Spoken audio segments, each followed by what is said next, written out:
നമസ്കാരം, ഞാൻ ഡോക്ടർ ആമിന. മഞ്ഞൾ കഴിക്കുന്നുണ്ടെങ്കിൽ അവർ ശ്രദ്ധിക്കേണ്ട കുറച്ച് കാര്യങ്ങളാണ് ഞാൻ ഈ ഒരു വീഡിയോയിൽ ഉൾപ്പെടുത്തിയിരിക്കുന്നത്. മഞ്ഞൾ ആർക്കൊക്കെ എങ്ങനെയൊക്കെ കഴിക്കാം, അല്ലെങ്കിൽ ആർക്കൊക്കെ കഴിക്കാൻ പാടില്ല എന്നതിനെപ്പറ്റി ചിന്തിച്ചിട്ടുണ്ടോ?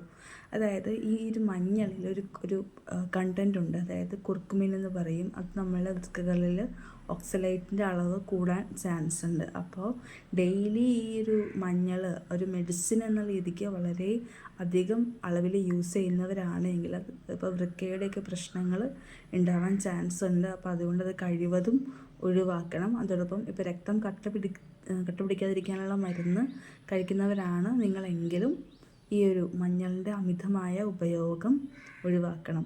അധികമായാൽ അമൃതവും വിഷം എന്നാണല്ലോ. പക്ഷേ പേടിക്കേണ്ട ഒരാവശ്യമില്ല. നമ്മളുടെ വീട്ടിലിപ്പോൾ നമ്മൾ ഡെയിലി ആഹാരത്തിൽ, അത് നമ്മൾ കറികളിൽ അല്ലെങ്കിൽ മറ്റുമായിട്ട് മരുന്ന് ആയിട്ട് അല്ലെങ്കിൽ ഒരു ടേസ്റ്റ് വർദ്ധിപ്പിക്കാൻ വേണ്ടി നമ്മൾ മഞ്ഞൾ ആഡ് ചെയ്യാറുണ്ട്. അപ്പോൾ അത് യാതൊരു പ്രശ്നവുമില്ല. മെഡിസിനായിട്ട് അമിതമായ അളവിൽ യൂസ് ചെയ്യുമ്പോൾ മാത്രമേ നമ്മൾ ഈ മഞ്ഞളിനെ ശ്രദ്ധിക്കേണ്ട, ഒരു എക്സ്ട്രാ കെയർ കൊടുക്കേണ്ട, ഒരു ഡോക്ടർ നിർദ്ദേശപ്രകാരം മാത്രം ഫോളോ ചെയ്യേണ്ട ഒന്നുകൂടിയാണ്. ഈ ഒരു വീഡിയോ ഉപകാരപ്രദമാണെന്ന് കരുതുന്നു. ഇങ്ങനെയുള്ള തുടർ വീഡിയോകൾ ആവശ്യമാണെങ്കിൽ അല്ലെങ്കിൽ കാണാൻ താല്പര്യമുണ്ടെങ്കിൽ നമ്മളുടെ വാട്സപ്പ് ഗ്രൂപ്പിലേക്ക് ജോയിൻ ചെയ്യാവുന്നതാണ്. അതോടൊപ്പം ഒരു പേഴ്സണൽ കൺസൾട്ടേഷൻ ആവശ്യമാണെങ്കിലും ബുക്ക് ചെയ്യാവുന്നതാണ്. അതോടൊപ്പം നമ്മുടെ ചാനലിനെ സബ്സ്ക്രൈബ് ചെയ്ത് സപ്പോർട്ട് ചെയ്യാം.